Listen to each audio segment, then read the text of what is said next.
इस सभा में मौजूद समस्त माताएं, बहनें एवं हमारे सभी भाई, आज इस प्रांगण में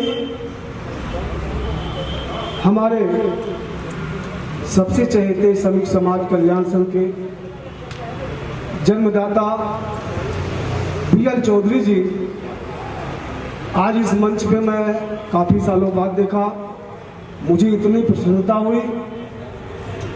हमारे एमएल कुरेल जी, हमारा और एमएल कुरेल जी का घर पास पास में है, सदा संपर्क रहा।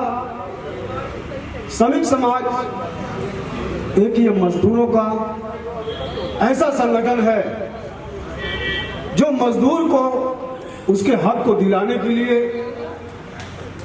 हमारे बीएल चौधरी जी, एमएल कुरेल जी जो संघर्ष करके आज यहाँ तक पहुंचे। वो वक्त ऐसा था कि वो सिर्फ मजदूरों के लिए, मजदूरों के हक के लिए लड़ाई लड़ी जाती है। लेता हूँ माननीय हमारे एमएल कुरेल जी ने जो संघर्ष किया है, आज उनके इस विदाई समारोह में ये हर्ष का विषय है। आज जब इस मंच पर भाभी श्री ने माला पहनाया तो मुझे बहुत अच्छा लगा कि शायद 40 साल का सफर इन्होंने मजदूरों के लिए बिताया है और बाकी का 40 साल घर में फिर बिताना है, बच्चों के साथ बिताना है। शायद एक दिन हमारे साथ भी ऐसा आने वाला है और आएगा। तो ये हर्ष का विषय है कि आज हम परिवार के साथ, कर्मचारियों के साथ, इस जनसमूह के साथ रहकर मजदूर की लड़ाई को आगे भी लड़ते रहेंगे। इसी संकल्प के साथ मैं अपने एमएल कुरेल जी को बहुत बहुत बधाई देता हूं, जो स्वस्थ रहते हुए आज पूरे परिवार के साथ इस प्रांगण में मौजूद हैं। हम सब इस बधाई के पात्र हैं कि हम इनके बीच में यहाँ मौजूद हैं। ये हमसे उम्र में छोटा है, लेकिन ये 3 बार लोकसभा में चला गया, 2 बार ये राज्यसभा में चले गए और महाराष्ट्र में ये मिनिस्टर रहे। हम लोग उस जमाने की जद्दोजहद करते थे, चाहे कर्मचारी हो चाहे कर्मचारी नहीं हो, लेकिन वो जमाना था। मैं एमएलएल भी था उस जमाने में, मैं कर रहा था। ये जो जिंदगी का ऊंचा नीचा है, मैं ये पावर हाउस में बॉल अटेंडेंट की ट्रेनिंग कर रहा था। मैं पीडब्ल्यूडी में बाबू था, मैंने रिजाइन दे दिया। मैं यूनियन बैंक ऑफ इंडिया, ये जो कानपुर यूनिवर्सिटी की नई ब्रांच खुली है, मैं इसमें कलर कम कैशियर था, मैंने रिजाइन दे दिया। ये मुझे गुस्सा था, ये मुझे सरकार के प्रति, उस जमाने में सरकार दूसरा हुआ करती थी। सरकारों का सवाल नहीं, ये पार्टियों का सवाल नहीं है। कौन मुख्यमंत्री होगा, कौन प्रधानमंत्री होगा, वो लंबा होगा या छोटा होगा, किस जाति का होगा, किस धर्म का होगा, ये हमारे सामने सवाल नहीं है। सवाल हमारे सामने है कि सरकार के सामने हमें जाना है, सरकार के सामने हम जाएंगे। सरकार की जिम्मेदारी है। ये मुल्क कैसे चलेगा, भारत का संविधान बताता है। मित्रों, फिर कभी मुलाकात होगी। मेरी अभी उम्र बहुत कम है, मुझे अभी बहुत जिंदा रहना है। ये मुल्क जब तक रहेगा तब तक भारत का संविधान जिंदा रहेगा। हम तो कभी सोचा भी नहीं करते थे कि जय भीम नारा लगाने वाले भी कभी यूनियन चला सकते हैं, जय भीम का नारा लगाने वाले भी कभी सत्ता में जा सकते हैं। कभी इस तरह के लोग भी जो चारपाई जिनको मुहैया नहीं है बैठने के लिए, जो परंपरा रही समाज की, जो विधि विधान समाज का रहा, उसके मुताबिक हम चारपाई पे बैठ नहीं सकते थे। आज हम कुर्सी पर विराजमान हैं। आज हम यहाँ के कलेक्टर, इतने गरीब आदमी जो खेतों में आपको मजदूरी करनी चाहिए थे, आप अप टू डेट बन करके यहाँ रोडवेज में कर्मचारी हैं, अधिकारी हैं। मित्रों, हमारा संविधान जिंदा रहना चाहिए। इसके लिए हमें जो भी कुर्बानी देनी होगी, ये दिया जाएगा। यही राष्ट्रवाद है, यही देशभक्त है। देश की सरहदों को कोई छुए नहीं। पाकिस्तान का सवाल नहीं है, चाइना का भी सवाल है, श्रीलंका का भी सवाल है, बर्मा का भी सवाल है, भूटान का भी सवाल है। तमाम चारों तरफ, हमारे मुल्क के चारों तरफ ये राष्ट्र हैं, इनसे हमें संभल के रहना है। कोई हमें एक राष्ट्र नहीं छांटना है। इन्हीं शब्दों के साथ में मैं तो चौधरी साहब का मैं बहुत खुश हूँ। मैं आपको बताऊं, मैं तो मित्रों, एक कुरेल साहब हैं, मैं आप मुझे जहां बुलाइएगा, आपके लिए कोई भी सेवा हो भारत सरकार की, यूपी सरकार की, मुझे याद करिएगा। मेरा दोस्त भारत सरकार में मिनिस्टर है, मैं ऑल इंडिया उसका सेक्रेटरी हूँ। वो हमारे रामदास वाले साहब, वो उत्तर प्रदेश के कई जिलों से यहाँ पर आए हुए आप सभी लोगों का बहुत बहुत हार्दिक अभिनंदन वंदन करते हुए, अभी थोड़ी देर पहले कर्मचारियों पर जो चर्चा हो रही थी, आज देश की स्थिति बहुत ही गंभीर स्थिति है। तमाम विभागों को जो इस देश के सत्ताधारी लोगों के द्वारा निजीकरण का जो अभियान चल रहा है, उसके खिलाफ भी हम तमाम कर्मचारी संघ के लोगों को खड़े होने की आवश्यकता है। क्योंकि साथियों, ऐसे मौके जो ये मंच सजाया गया है, अभी कुछ देर पहले ये चर्चा की जा रही थी कि मात्र ये कुरील साहब के रिटायरमेंट का ही समारोह नहीं है, बल्कि ये संगठन की एक विचार गोष्ठी का भी कार्यक्रम रखा गया। वक्त न लेते हुए सिर्फ इतना कहना चाहूंगा, मेरा नाम सुधीर दीवान बौद्ध एडवोकेट है। मैं भारतीय दलित संघर्ष सेना का प्रांतीय अध्यक्ष हूं और उस नाते मैं ये बताना चाहता हूं कि जब कभी भी आप रोडवेज के कर्मचारियों की हम लोगों की आवश्यकता होगी, आपके साथ में कंधे से कंधा मिलाकर हमारा संगठन आपकी लड़ाई को मजबूत करने का काम करेगा। इन्हीं शब्दों के साथ में मैं पुनः एक बार आप सभी लोगों को बधाई देते हुए, खासतौर से हमारे कुरील साहब को और बी चौधरी साहब को बधाई देते हुए, मैं इस मंच के माध्यम से सिर्फ इतना कहना चाहूंगा, एक शेर के माध्यम से, कि पीर पर्वत हो चुकी है अब पिघलनी चाहिए, पीर पर्वत हो चुकी है अब पिघलनी चाहिए, फिर हिमालय से कोई गंगा निकलनी चाहिए। सिर्फ हंगामा करना ही हमारा मकसद नहीं, हमारा मकसद है कि अब इस देश की सूरत बदलनी चाहिए, सूरत बदलनी चाहिए। इन्हीं शब्दों के साथ मैं आप सभी लोगों का आभार व्यक्त करते हुए जय भीम, जय भारत, नमो बुद्धाय। विशेषताएं थी, ये बहुत ही मृदु स्वभाव, सहृदय और साफ नेक दिल के इंसान है। बहुत समय से हम लोग तो जुड़े हैं, पारिवारिक संबंध है। इनका जो मन है एकदम निर्मल है, बहुत ही साफ सुथरा है और ये जुझारू नेता भी हैं, कर्मचारी भी हैं और ऐसे ही होना चाहिए। तो संगठन तभी चलता है जब हम सब संगठित हों, उसकी जो कार्य प्रणाली है, मान मर्यादा, उसको माने। आपने देखा होगा आकाश में शाम को बहुत सारे पक्षी उड़ते हैं, उनका भी कोई लीडर होता है और वो लीडर जिधर उड़ता है सारे पक्षी उधर ही चले जाते हैं। अगर वो सारे पक्षी इधर उधर भागे तो क्या वो मंजिल पर पहुंच पाएंगे? भटक जाएंगे। तो साथियों, संगठन का बहुत बड़ा काम है और इसके जो लीडर होते हैं उनका तो बहुत ही बड़ा होता है। वो जिधर को मुड़ेंगे उनके साथ जो हजारों आदमी जुड़े, हजारों कर्मचारी पब्लिक जुड़ी है, वो उधर ही मुड़ जाते हैं। उनका एक गलत निर्णय पता नहीं क्या कर सकता है। तो जो भी संगठन प्रगति करता है वो संगठन के तौर पर करता है। अगर वो बिखर जाए तो कुछ नहीं होता, उसे कोई नहीं पूछता। हमारा परिवहन निगम एक बहुत बड़ा निगम है और इसमें अच्छे संगठन भी है, सभी अच्छे संगठन हैं और जुझारू सभी बढ़िया है, जिसके बल पर आज विभाग इतनी प्रगति कर रहा है, सबका सहयोग मिल रहा है। विभागीय संगठन का हो चाहे पारिवारिक संगठन का हो, संगठन हर जगह होता है। परिवार में भी संगठन है, उसका भी मुखिया होता है। 10 मेहमान हैं, वो भी संगठित हैं और अगर संगठित है तो उनकी इज्जत भी है, उनकी वैल्यू भी है। अगर संगठित नहीं है तो कुछ नहीं रहे, उनका परिवार बहुत अच्छा रहे, यही हमारी ईश्वर से प्रार्थना है।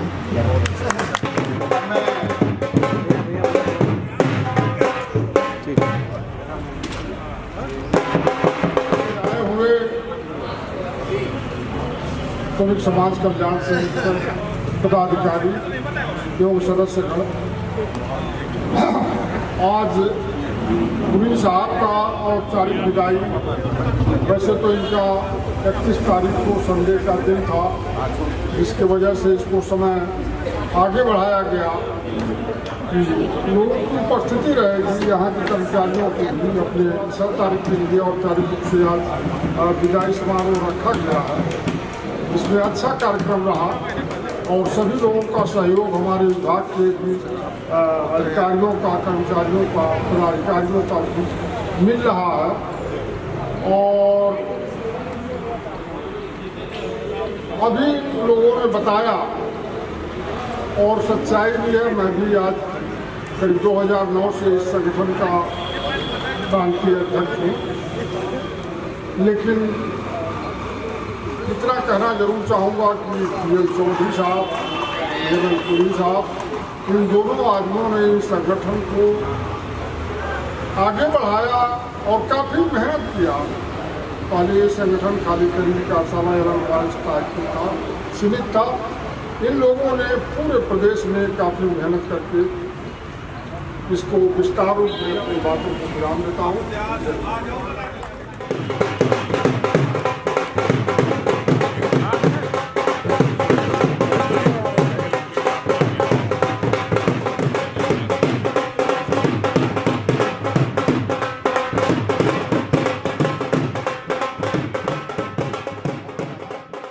करना चाहूँगा कि मुझको बोलने का मौका मिला और इस प्रांगण में उपस्थित सभी मुझसे बड़े ही हैं और पेरेंट्स लोग हैं, तो सभी लोग को मैं धन्यवाद अदा करूँगा कि मैं इस समय यहाँ मौजूद हूँ और अपने पापा जी का जो रिटायरमेंट प्रोसेस है उसको मैं देख पा रहा हूँ अपनी आँखों से।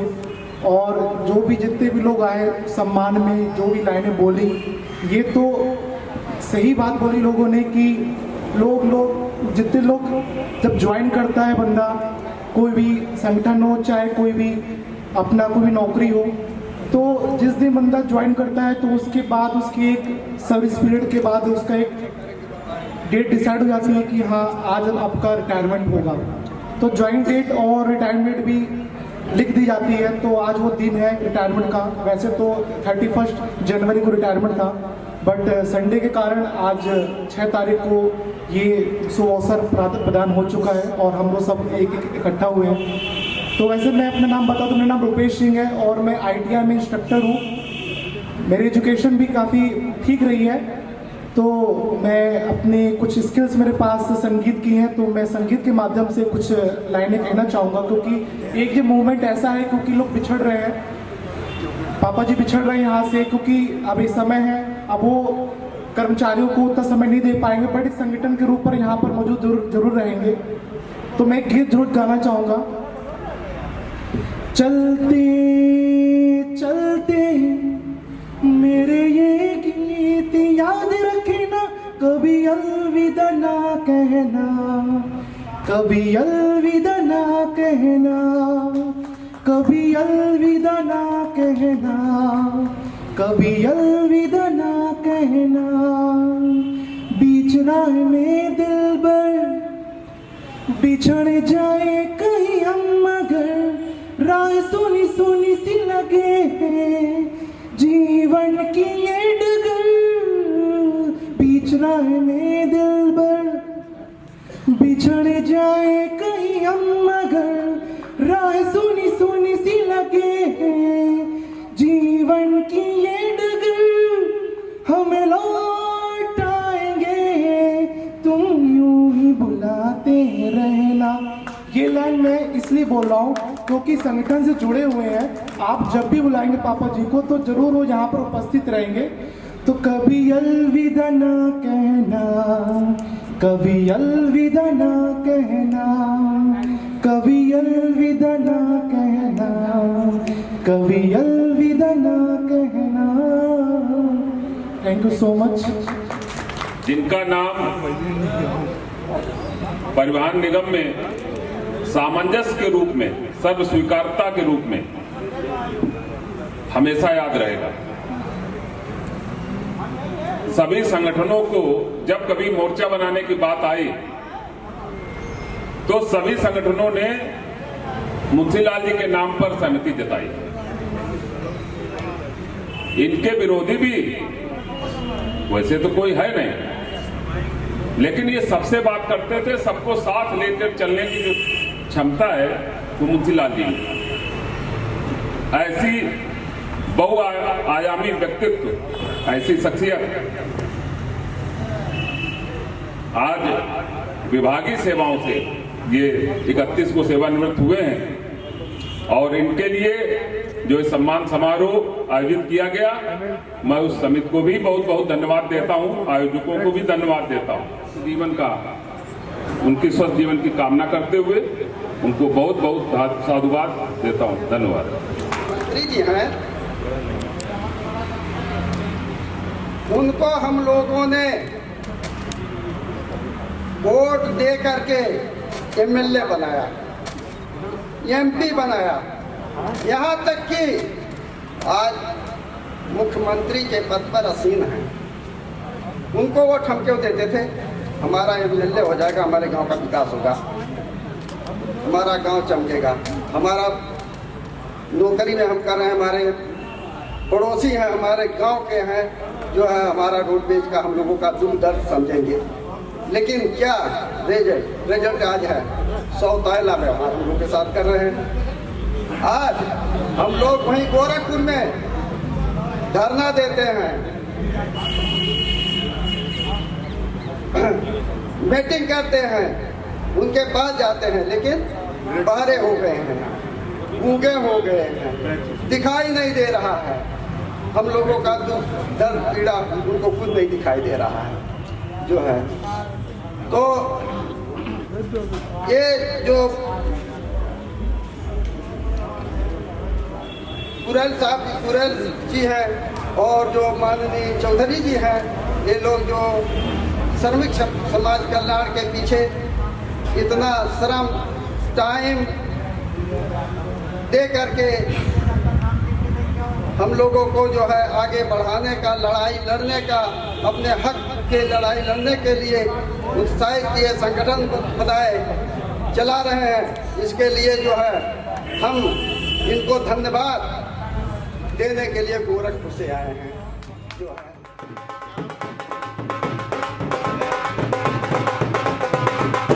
ये सम्मान इसलिए लता बहुत कर रही है, बहुत बहुत धन्यवाद।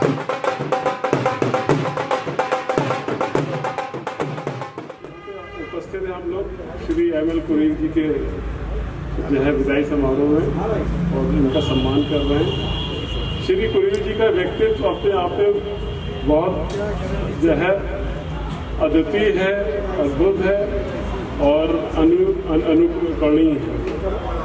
आप देख रहे हैं कि आप श्री कुरेल जी मृदुभाषी हैं और मृदुभाषी बोलने से पहले ही लगते भी हैं। आप देख के भी कह सकते हैं कि ये बोलेंगे जो भी वो मृदु होगा और इसी अपनी विशेषता के कारण जो है ये सभी लोगों में जो है काफ़ी जो है सफल हैं और प्रशंसा के योग्य हैं और संगठन का बहुत अच्छा संचालन कर रहे हैं। तो मैं इनको रिटायर जीवन के जो भी जिम्मेदारियां बची हैं सफलतापूर्वक पूर्ण करें और अपने परिवहन निगम और संगठन के कार्य में तत्पर रहे भी हैं और रहते हैं और रहेंगे भी।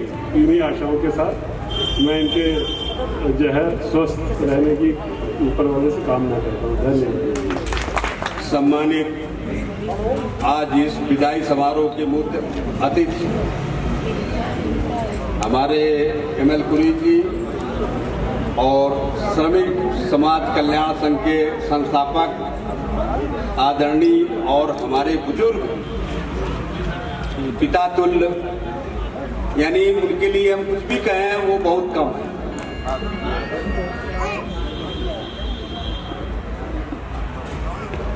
प्रांतीय अध्यक्ष हमारे हरिलाल जी और इस केंद्रीय कार्यशाला के मुखिया हमारे के सिंह जी, बिल्कुल ये आप लोग मान लीजिएगा कि हमारे मुखिया बिल्कुल अपने परिवार के तरीके इस केंद्रीय कार्यशाला को चलाते हैं। ये मानते हैं कि ये मेरा परिवार है, और ये सच भी है कि परिवार दो ही होते हैं। पहला परिवार जहां मेरा जन्म होता है, और दूसरा परिवार एक वो होता है जहां मैं नौकरी या सर्विस ज्वाइन करता हूं। अपने बड़े भाई को उसमें इतना ही कहूँगा कि जैसे कि अभी तक आपने कर्मचारियों के बीच में पूरे प्रदेश में आपने अपना समय बिताया, परम पिता परमेश्वर से मेरी यही केवल प्रार्थना होगी कि आगे भी आप ये अपने आप को न समझिएगा कि मैं आज अगर अपनी सर्विस से सेवानिवृत्त हो रहा हूं तो अपने भाइयों के बीच में भी मैं सेवानिवृत्त हो रहा हूं। आप नौकरी से सेवानिवृत्त हो रहे हैं, ये नोट कर लेना है एमएल कुरील जी, लेकिन हम लोगों से दिलों से आप सेवानिवृत्त नहीं हो रहे हैं, ये नोट कर लेना। और ना हम लोग आपको छोड़ेंगे, आप जा नहीं पाओगे, ये ध्यान कर लेना। मैं घर जानता हूँ, परिवार जानता हूँ, बेटा जानता हूँ, सबको जानता हूँ, और गांव भी जानता हूँ। मैं भी यही कानपुर का रहने वाला हूँ, इसलिए मैं परम पिता परमेश्वर से केवल मैं इतना ही कहूँगा कि जैसे ही आपका ये जीवन सुखमय बीता, आगे आने वाला समय भी आपका सुखमय बीते। बाकी खैर इसके बारे में कुछ बताने की जरूरत नहीं है कि आप कैसे हैं, आपका परिवार कैसा है। बच्चों को भी मैं जानता हूँ और पूरे परिवार को जानता हूँ, इसलिए बस केवल मैं इतना ही कहूँगा कि आपका शेष जीवन सुखमय बीते। यही से मैं अपनी बात समाप्त करता हूँ। जय हिंद, जय हिंद। करेंगे हम लोग, और जो प्राइवेट को देने जा रहा है, ये जगह जगह रोडवेज के हमारे बस स्टेशन ये 36 वर्षों को लीज देकर के ये समाप्त करना चाहते हैं, उस नीति को जो है मैं बर्दाश्त नहीं करूंगा। और हमारा साथ अधिकारी और कर्मचारी और पूरे यूनियन के लोग देंगे एकजुट होकर के। अब मैं सबसे निवेदन करूंगा, जितने यहाँ पर जो ट्रेड यूनियन है कि वो एक होकर के अगर आंदोलन करें, तभी हम लड़ाई की आर पार कर सकते हैं। इसके पहले भी मैंने अनपुरी के नाम पर समांतर बस चलाने का जब ठेका हुआ था, तो सारे अधिकारी कर्मचारी संयुक्त संघर्ष मोर्चा बनाया गया, उस मोर्चे का संयोजक मुझे बनाया गया, और मैंने कहा कि इस लड़ाई को आर पार की लड़ेंगे। और सरकार मायावती जी की थी, हमने पंचम दल में लखनऊ में कहा था, रात में 3 बज रहा था, कि जब मैं सरकार सपा की समाप्त कर सकता हूं तो सरकार तुम्हारी भी समाप्त कर सकता हूं। हमको सरकार से चिंता नहीं है, हमको चिंता है अपने रोडवेज कर्मचारियों की सम्मान और स्वाभिमान की। जो इनको भरपेट भोजन मिलेगा तो फिर जो है इनको नियुक्ति की जाए। और सरकार के पास 21,000 पद है खाली, 21,000 पद खाली है। अरे सरकार कब उसमें कैबिनेट में पास करेगी? उसको पास करते करते 3 वर्ष हो रहा है सरकार को। इसको पास करके 21,000 अगर भर्ती कर दे, जैसे और विभागों में भर्ती कर रही है, तो 21,000 क्यों सरकार नहीं पास कर रही है? उसको भर्ती कर दे तो हमारे पता नहीं तमाम गरीबों को मतलब नौकरी मिलेगी और बेरोजगारों को नौकरी मिलेगी। इसीलिए मैं इस पर लड़ाई के लिए पूरी तरह से मतलब कटिबद्ध हूँ, और ये लड़ाई लड़ी जाएगी एक बार, और पूरी तरह से लड़ी जाएगी। और आगे हम रोड पे, और आगे लड़ाई जो है रोड पे होगी। जो चक्का जाम है ना, ये चक्का जाम जब हो जाएगा ना तो सरकार तक हिल जाती है, क्योंकि ये सरकार जो है ये परिवहन निगम शासन और प्रशासन की शान और पहचान है। और जब एक हो जाएंगे ना तो अच्छे भी सरकारें हिल जाती हैं इस रोडवेज से। बाकी हम लोग हिला भी चुके हैं, तो वो दूसरा नौबत ना आए। मैं माननीय मुख्यमंत्री से भी कहना चाहता हूँ कि इस पर समझें, इस पर विचार करें, इसको मनन करें। देखिए आज की पोजीशन ये है कि एक समय जब 10-12 करोड़ रुपया पर डे हम कमाते हैं तब पूरा वेतन हो जाता है। आज हम कमा रहे हैं 16 करोड़ रुपया। आज जो इनकम हो रही है वो जिंदगी में कभी भी इनकम नहीं हुई है। तो फिर घाटे किस बात का, तो फिर बंद करने की साजिश किस बात की? उस साजिश को नाकाम सारी बसें यहीं बनती थी, सारी बसें यहीं बनती थी। आज ये क्वेश्चन है कि यहाँ पर वो बन रहे हैं, मास्क बन रहे हैं। भाई कहने मुझे शर्म लग रही है, मेरे तो साथ में अधिकारी लोग खड़े हैं, क्या करें बेचारे। ये तो जो है शासन और प्रशासन और निगम के जो है हम लोग जो गुलाम हैं, तो गुलामत तो हम लोग तो नहीं कर सकते। मैं तो ट्रेड यूनियन चलाता हूँ, स्वतंत्र हूँ। चलिए ठीक है। और मैं इन्हीं शब्दों से अपनी बात समाप्त करता हूँ। हाँ, मैं उत्तर प्रदेश कर्मचारी सेवानिवृत्त और कर्मचारी वेलफेयर एसोसिएशन का प्रदेश अध्यक्ष हूँ और मैं कहना चाहता हूँ इस परिवहन विभाग के और मुख्यमंत्री जी से और सरकार से कि हमारा कर्मचारी पूरी जिंदगी रोडवेज में नौकरी करते करते परेशान हो जाता है, बुढ़ा हो जाता है और सड़क पर सोने के लिए मजबूर हो जाता है, लेकिन कोई पेंशन नाम की इन्हें चीज नहीं मिलती है। और कोई पेंशन मिलती है तो हमारे फंड में से केवल हमको इतना देते हैं कि बीड़ी मार्च भत्ता जिसे कहेंगे। और एमपी, एमएलए और ये पार्षद जितने भी हैं उन्हें सबको पेंशन मिलती है, 3-3 पेंशन मिलती है। और हमारे उस बुजुर्ग साथी को न कोई पेंशन ये देते। दूसरा, हमारा देय कर्मचारियों का छठा वेतनमान से लेकर के 2002 से लेकर के एरियर, ये कोई भी भुगतान अब इन्होंने नहीं किया। एक कर्मचारी का 5 सेवानिवृत्त वालों का और मौजूद सेवानिवृत्तों का 4-4, 5-5 लाख रुपए के ऊपर बकाया है। और इसके लिए लड़ाई बड़े लेवल से हम लड़ाएंगे और हम वादा करते हैं कि इनकी कर्मचारियों की अपनी पेंशन के लिए, इनके देयकों के लिए, जिन्हें कर्मचारी को मालूम भी नहीं है कितना देयक मिलता है, तो आज हम